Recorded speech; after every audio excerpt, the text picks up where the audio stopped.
चाहे वो लाल हो, पीला हो, हरा हो, सफेद हो, नीला हो, समाजवादी पार्टी गुलदस्ता बना रही है। सब लोगों को जोड़ करके, सब रंगों को साथ ला करके उत्तर प्रदेश को बनाने का काम और गुलदस्ता बनाने का काम कर रही है समाजवादी पार्टी। और दूसरी तरफ एक रंग वाले लोग हैं। एक रंग वाले लोग क्या जीवन में खुशहाली लाएंगे, ये बताओ आप। वो कोई जीवन में रंग नहीं ला सकते। अभी मैं सुन रहा था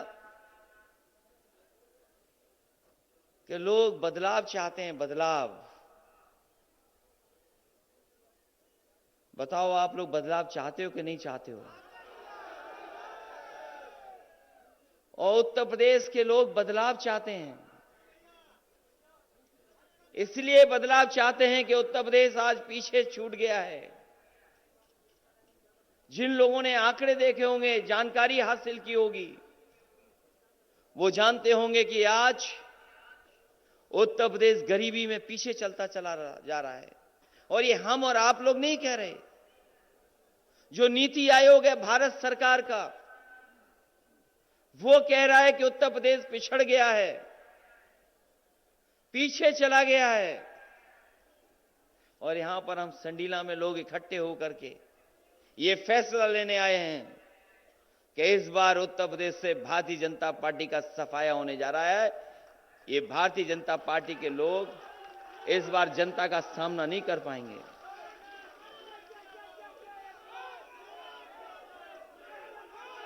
वैसे तो सब कारोबार ठप हुए,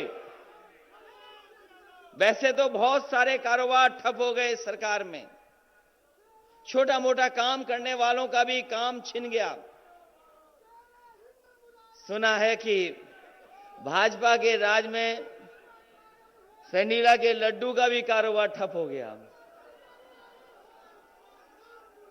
वैसे तो बहुत कारोबार ठप हो गए, कारोबार चल नहीं पाया, उद्योग कारखाने नहीं चल पाए।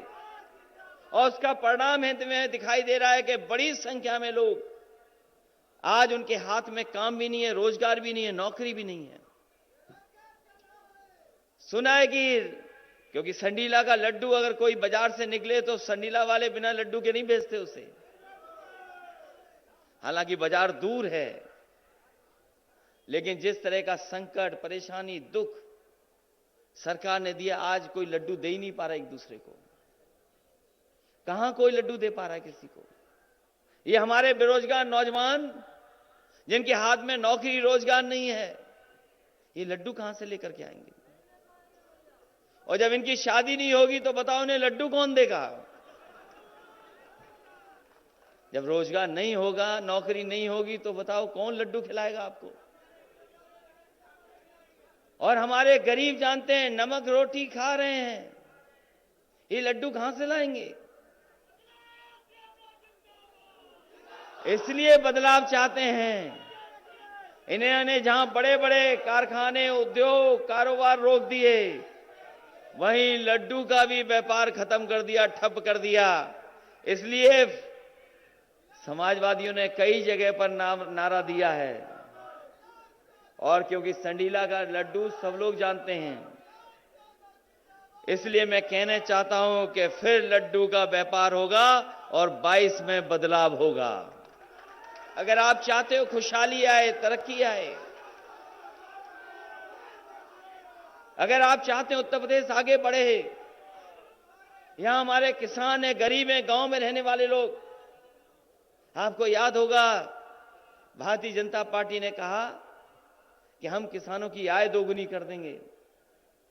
आप खेती करने वाले लोग हैं, कोई हमें बताए मैदान से कि किसी किसान की आय दोगुनी हो गई हो तो बताए। अगर खेत में कोई चीज पैदा हुई, अगर आप मंडी गए होगे, बाजार गए होगे, आपको कीमत नहीं दे पाया, कोई कीमत नहीं दे पाया। और ऊपर से जिस तरीके से महंगाई की मार, आज डीजल महंगा, पेट्रोल महंगी। और आप लोग गए होगे खाद लेने, बताओ लाइन में खड़े रहे, क्या खाद मिल गई आपको? डीएपी नहीं दे पा रही सरकार, और अभी धान बिका होगा, सरकार ने तो कीमत तय की थी। बताओ हमारे किसान भाइयों, किसको धान की कीमत मिल गई? किसी को धान की कीमत नहीं मिली, और केवल लोग लाइन में लग करके परेशान नहीं हुए, कई किसानों की जान चली गई। ये वही सरकार है जिसने आय दोगुनी की बात कही। और आपके बगल के जिले में सोचो, किसान 3 कानून वापस करने के लिए निकले थे। 3 कानून वापस हों, इसको लेकर के किसान निकले। भारतीय जनता पार्टी के गृह राज्य मंत्री, उनके समर्थक लोगों ने किसानों को गाड़ी से कुचल दिया। बताओ, टायर से किसान कुचल दिए गए कि नहीं कुचल दिए गए? किसान कुचल दिए गए। ये वही लोग हैं जैसे अंग्रेजों ने एक बार जलियांवाले बाग में सामने से गोली चलाई थी, ये भारतीय जनता पार्टी के लोगों ने पीछे से जीप चढ़ा दी। ये लोग सोचते हैं डरा करके राजनीति कर लेंगे। अंग्रेज तो बांटते थे तब राज करते थे, ये लोग डरा करके राज करना चाहते हैं। इसलिए हम सब लोग निकल करके आए हैं कि इस बार कोई घबराने वाला नहीं, ना डरने वाला है। इनका सफाया करने का काम हम लोग करेंगे मिलकर के। ये लोग जातियों में लड़ाने वाले लोग, याद होगा पिछले चुनाव में कह दिया कि कोई नौकरी रोजगार निकलता है तो ये लोग ले जाते हैं। जातियों में भेदभाव पैदा किया। ये नफरत की राजनीति करने वाले लोग धर्म को लड़ा रहे हैं। कभी भारतीय जनता पार्टी के लोग कहते हैं ये जाति ज्यादा है, कोई कभी कह देते हैं ये जाति ज्यादा है। बताओ, ये जाति जनगणना क्यों नहीं कर रहे हैं? कभी सोचो, ये जाति जनगणना क्यों नहीं कर रहे? क्योंकि ये जो पिछड़े बने हैं, ये जो पिछड़े का सर्टिफिकेट लिए घूम रहे हैं, ये इनका कागजी सर्टिफिकेट है। जो लोग जनगणना नहीं करना चाहते उन पर कागजी सर्टिफिकेट है, लेकिन यहां जितने खड़े लोग हैं सब पर अपना ओरिजिनल सर्टिफिकेट है। किसी के पास कागजी सर्टिफिकेट नहीं है।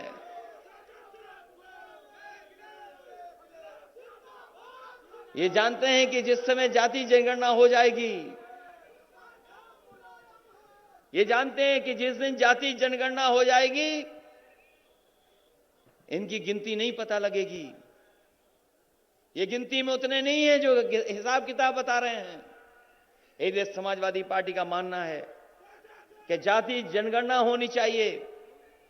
अगर ये जाति जनगणना नहीं करते हैं तो समाजवादी सरकार बनेगी। हम लोग जाति जनगणना कर करके अपने लोगों को, उनको हक देने का काम, और जो पुरानी लड़ाई रही है कि आबादी के हिसाब से सम्मान मिले तो आबादी के हिसाब से भागीदारी मिले, हम आपको भरोसा दिलाते हैं कि आबादी के हिसाब से भागीदारी भी होगी, आबादी के हिसाब से आपका सम्मान देने का काम भी समाजवादी लोग करेंगे। ये लोग दो ही चीज चलाते हैं भारतीय जनता पार्टी के लोग, जीप चलाते हैं और जीप चलाते हैं। जीप चलाते हैं और जीप चलाते हैं। कहते थे लाखों नौकरियां मिल जाएंगी, 70 लाख नौकरी मिलेंगी। बताओ, हमारे अर्गवंशी समाज के लोगों कितनों को नौकरी मिल गई? यहां बैठे खड़े नौजवान बताओ, कहां है रोजगार, कहां है नौकरी? नौकरी नहीं है। और अब जब समय खत्म हो गया तो हमारे बाबा मुख्यमंत्री कहते हैं कि हम टैबलेट देंगे, नौजवानों को टैबलेट देंगे। बोलने लगे कि हम नौजवानों को टैबलेट देंगे। नौजवान पूछो उनसे कि 4.5 साल तक कौन सी टैबलेट हमें देते रहे, खिलाते रहे आप? और जो मुख्यमंत्री लैपटॉप चलाना नहीं जानता वो लैपटॉप आपको नहीं देगा।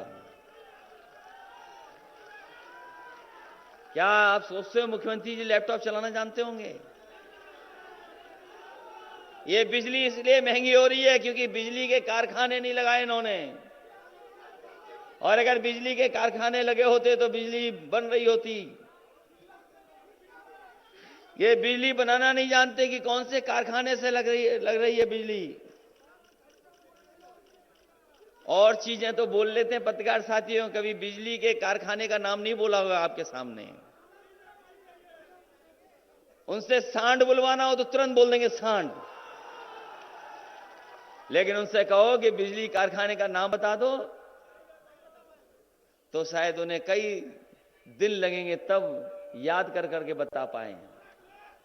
मुझे किसी ने बताया कि आजकल वो बिजली के कारखाने का नाम रट रहे हैं अकेले में बैठ करके, और हम ये जानते हैं जब तक रट करके तैयार होंगे तब तक सरकार चली जाएगी। इसलिए आपको भरोसा दिला के जा रहे हैं, सबसे ज्यादा बिजली के कारखाने अगर कहीं लगाए गए तो समाजवादी सरकार में लगाए, उसी का परिणाम है आज बिजली भी मिल रही है। लेकिन जिस तरीके से बिल आ रहा है, जब बिल आता है तो हमारे गरीबों को करंट लगता है, हमारे गरीबों को करंट लगता है।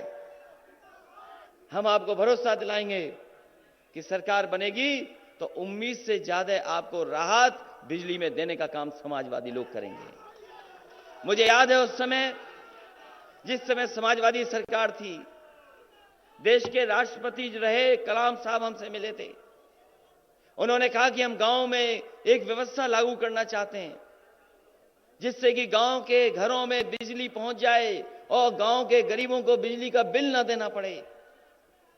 मैंने उनकी पूरी बात सुनी थी कलाम साहब की, और जब उनकी सुन करके मैंने कहा कि हम बना देंगे इस कारखाने को, कुछ गांव को हम बिजली का इंतजाम कर देंगे, लेकिन हमने उनके सामने एक शर्त रखी कि अगर आप आकर के उद्घाटन करोगे तो हम इसको जल्दी बनवा देंगे। मुझे याद है कन्नौज में एक गांव में हम लोगों ने बिजली का सोलर का प्लांट लगवा दिया, 3 महीने में तैयार कर दिया, और 3 महीने में तैयार करा करके उस गांव को बिजली देने का इंतजाम कर दिया। और जब तैयार हो गया तो जो राष्ट्रपति रहे कलाम साहब को बुलाया मैंने, उन्होंने उसका उद्घाटन किया। उद्घाटन होने के बाद उस गांव में लगातार फ्री बिजली मिलती थी, उन्हें बिल नहीं आता था। वो चक्की चलाना चाहे चक्की चला लें, खेत में पानी देना चाहे पानी का इंतजाम कर लें, पढ़ाई के लिए, घर के लिए, सड़क के लिए, उनके मोहल्लों में लाइट लगा दी। ऐसे इंतजाम करने का काम समाजवादी लोगों ने किया। अगर वही योजना हमें गांव-गांव लागू करनी पड़ी तो समाजवादी लोग उसको बजट में ला करके अपने गांव के लोगों को फ्री बिजली देने का काम भी इस तरीके से करने का काम करेंगे। आज हमारा विकास रुक गया यूपी का। बड़े बड़े आयोजन हुए लखनऊ में, जहां पर निवेश के लिए बड़े बड़े उद्योगपति बुलाए गए, देश के प्रधानमंत्री आए, राष्ट्रपति आए, वो आकर के चले गए, एमओयू साइन हो गए, बड़ी बड़ी योजनाओं का एमओयू साइन हुआ कि ये आएगा कारखाना, ये उद्योग लगेगा। लेकिन बताओ 4.5 साल हो गए पूरे, कौन सा कारखाना लगा है? हरदोई के लोगों बताओ कौन सा नया कारखाना लग गया? कोई कारखाना नहीं लगा पाए। हरदोई में वही संडीला में कारखाना चल रहे हैं जो समाजवादी सरकार में लगे थे। मुझे खुशी है इस बात की कि जिस समय समाजवादी सरकार थी, ये जरूर कह रहे हैं कि हवाई अड्डा में एशिया का लगा रहे हैं, सबसे बड़ा हवाई अड्डा बना रहे हैं, लेकिन हरदोई में, संडीला में सबसे बड़ा प्लांट अगर कहीं लगाया गया था पेप्सी का, पानी का, जूस का, तो समाजवादी सरकार ने संडीला में लगवाने का काम किया था। आज भी वो प्लांट चल रहा है, और न केवल उत्तर प्रदेश बल्कि देश का सबसे बड़ा प्लांट लगा है, वो समाजवादियों ने लगवाया। और ये कौन सा प्लांट एयरपोर्ट बना रहे हैं? एशिया का। और तब जब सरकार का समय खत्म हो गया तब लगा रहे हैं। और ये जो एयरपोर्ट बन रहा है वो आपके लिए नहीं बन रहा है। एयरपोर्ट में आप हवाई जहाज में नहीं चल पाओगे, ये बना रहे हैं सरकारी पैसे से, और जब बन करके तैयार हो जाएगा तो इसको भी बेच देंगे। ये बेचने के लिए एयरपोर्ट बना रहे हैं। ये एयरपोर्ट इसलिए बना रहे हैं कल इनको बेचने का मौका मिल जाए। और फिर एशिया का क्यों सबसे बड़ा बना रहे हो? समाजवादियों को मौका मिलेगा तो वो एयरपोर्ट सरकार का रहेगा और दुनिया का सबसे बड़ा एयरपोर्ट बनाने का काम समाजवादी लोग करेंगे। अभी देखा होगा सड़क पर हवाई जहाज उतारे, अभी सड़क पर हवाई जहाज उतारे गए थे। ये काम तो समाजवादी लोग 5 साल पहले कर दिया था। ये नया काम नहीं है, समाजवादी 5 साल पहले कर छोड़ चुके हैं। जितने काम समाजवादियों ने किए वो काम आगे नहीं बढ़ पाए। ये एम्बुलेंस जो मंगाते हैं आप लोग बीमारी और तकलीफ में, समाजवादियों की देन है। कोरोना के समय पर जब सब कुछ बंद था, सब तकलीफ और परेशानी में थे, अगर कोई गरीबों की मदद कर रही थी तो ये एम्बुलेंस आकर के मदद कर रही थी। ये एम्बुलेंस किसी ने बनाई है, लगाई है, आपकी मदद के लिए तो समाजवादियों ने लगाई। हम आपको भरोसा दिलाते हैं, अभी तो फ्री एम्बुलेंस है गरीबों के लिए। समाजवादी सरकार बनेगी तो गंभीर से गंभीर बीमारी के लिए भी गरीबों को कहीं भागना नहीं पड़ेगा, पूरा का पूरा इलाज उनका मुफ्त होगा। ये इंतजाम समाजवादी लोग करेंगे।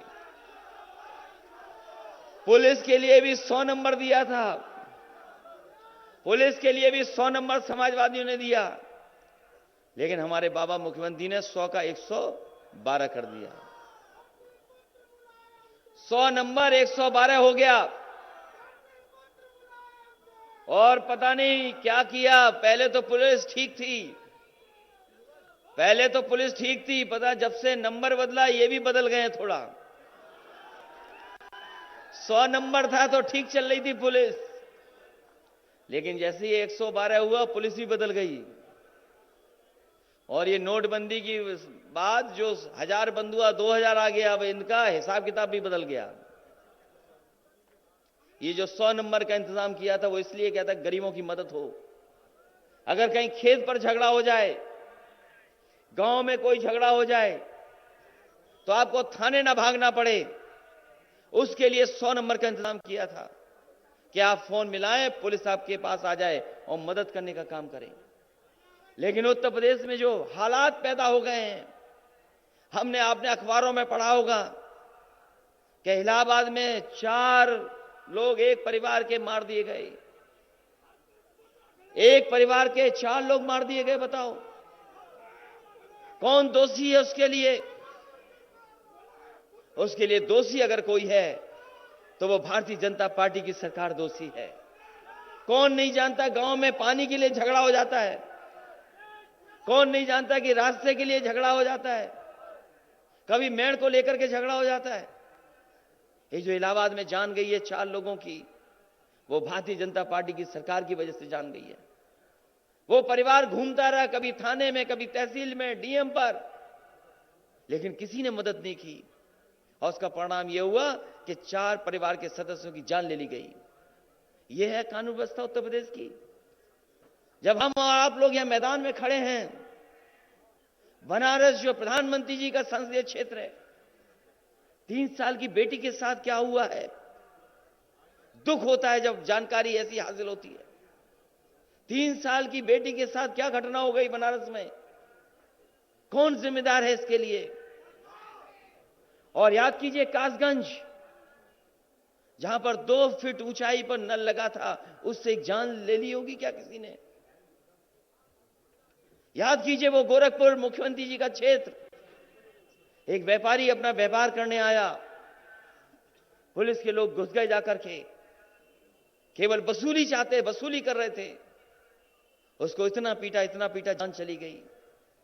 ये तो 2-4 घटनाएं बता रहा हूं मैं। हाथरस की बेटी के साथ क्या हुआ बताओ, दलित बेटी के साथ क्या हुआ।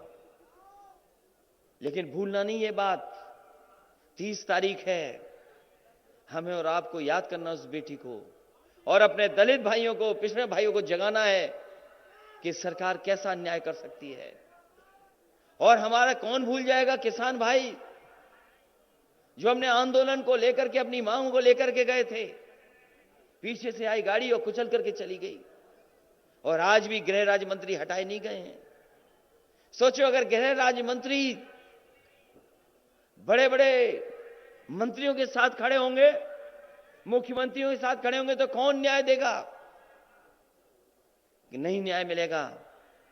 और अगर न्याय चाहते हैं आप सब लोग, तो जिस तरीके से समाजवादियों ने 100 नंबर पुलिस को दिया था, हम चले जाएं सभा से, आप पूछना पुलिस के लोगों से, कभी इतना प्रमोशन पुलिस में नहीं हुआ होगा जितना समाजवादियों ने किया।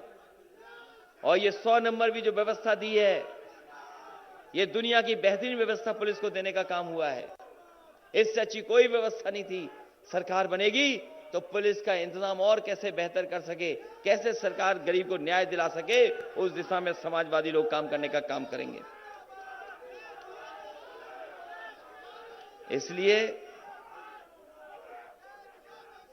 इसलिए जहां किसान बर्बाद हो गया, नौजवान के हाथ में नौकरी रोजगार नहीं, डीजल पेट्रोल कितना महंगा हो गया, यही भारतीय जनता पार्टी के लोग सिलेंडर के नाम पर वोट ले रहे थे, गांव-गांव सिलेंडर भेज दिया था। बताओ हमारी माताएं बहनें कितना सिलेंडर भरा पा रही हैं? कोई भरा पा रहा है सिलेंडर के नहीं भरा पा रहा है? कितने रुपए का हो गया सिलेंडर? अब 1000 पहुंच गया। और पेट्रोल 100 पहुंच गया कि नहीं पहुंच गया?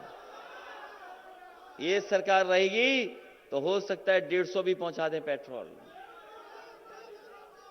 सिलेंडर महंगा, पेट्रोल महंगी, और बताओ कड़ुआ तेल कितना महंगा हो गया है, सरसों का तेल। सोचो हिसाब किताब कैसा है भारतीय जनता पार्टी का।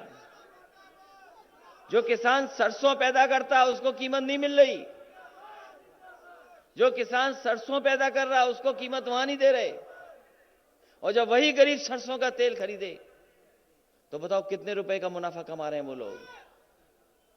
और सुनने में आया है अब गरीबों को ये लोग जहां बांट रहे हैं, केवल मार्च तक दे रहे हैं, चुनाव की वजह से बांट रहे हैं खाना। जो अनाज गरीबों को बांटा जा रहा है वो चुनाव तक बांटा जा रहा है। पहले नवंबर तक बट रहा था, अब कह दिया मार्च तक बटेगा, क्योंकि भारतीय जनता पार्टी के लोग जानते हैं कि मार्च के बाद सरकार ही नहीं रहेगी उनकी। इसलिए गरीब भाई बहनों, माताओं बहनों को हम कह के जा रहे हैं, गरीबों को, कि समाजवादी सरकार बनेगी, उससे भी बेहतर अगर हमें अनाज और इंतजाम करना पड़ेगा खाने पीने का, तो समाजवादी लोग अपनी सरकार में करने का काम करेंगे। और ये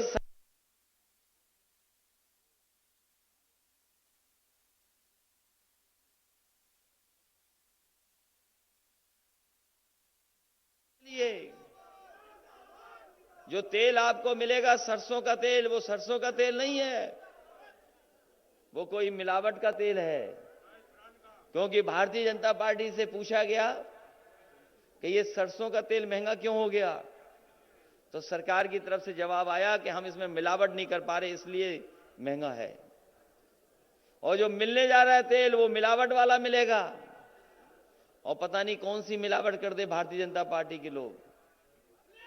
इसलिए माताओं बहनों याद कीजिए, समाजवादी सरकार थी तो 500 रुपया आपको समाजवादी पेंशन मिलती थी। अपनी माताओं बहनों के लिए अगर हमें सम्मान में कोई और योजना चलानी पड़ी और इस महंगाई में 500 से ज्यादा देना पड़ा, 500 का 3 गुना भी करना पड़ा, तो अपनी माताओं बहनों के सम्मान में हम लोग ज्यादा राशि उनके अकाउंट में पहुंचाने का काम करेंगे। क्योंकि अभी चुनाव बाकी है, चुनाव में समय बाकी है। अभी योजना कोई बता देंगे तो भारतीय जनता पार्टी के लोग नकल कर लेंगे। इसलिए समय आने पर हम लोग अपनी माता बहनों के सम्मान में कोई न कोई योजना लाने का काम करेंगे। पहले 500 रुपए देते थे, लेकिन इस समय महंगाई बढ़ी है और 5 साल बीजेपी के लोग रहे हैं, इसलिए हमें अगर 3 गुना भी देना पड़ेगा तो हम लोग समाजवादी लोग इंतजाम करने का काम करेंगे। इसलिए इस मौके पर जहां आर्यवंशी समाज के लोग इकट्ठे हैं, इस कार्यक्रम के आयोजन में राममूर्ति, सुनील अरगवंशी जी, विशाल अरगवंशी और इनके तमाम सहयोगी साथियों को मैं बधाई देना चाहता हूं कि महाराजा सलई सिंह उर्गवंशी के 15वें मूर्ति स्थापना दिवस में आपने हम लोगों को बुलाया। जब आपने इतना बड़ा आयोजन किया है तो संकल्प भी लें आने वाले समय में कि जो चुनाव होगा उसमें आप भारतीय जनता पार्टी के खिलाफ खड़े होकर के मतदान कर करके भारतीय जनता पार्टी का सफाया करने का काम करेंगे। क्योंकि उत्तर प्रदेश को इन्होंने पीछे कर दिया। सड़कें बनाई नहीं, जितनी सड़कें बनी समाजवादी सरकार में बनी। लखनऊ से लेकर के हरदोई तक चौड़ी सड़क बन रही थी, उतनी ही बनी जितनी सरकार में बनी थी। आपके पुलिस की 100 नंबर 112 कर दी, लेकिन पुलिस को बर्बाद कर दिया। एम्बुलेंस की व्यवस्था भी खराब कर दी। और कोरोना के समय पे हम लोगों ने देखा है कि जब गरीब को सबसे ज्यादा जरूरत थी मदद की, जब बीमारी में मदद की जरूरत थी, उस समय सरकार के लोगों ने मदद नहीं की। गरीब अपने आप भागता रहा, कभी दवाई के लिए, कभी बिस्तर के लिए और कभी ऑक्सीजन के लिए। इस सरकार ने गरीबों को अनाज छोड़ दिया।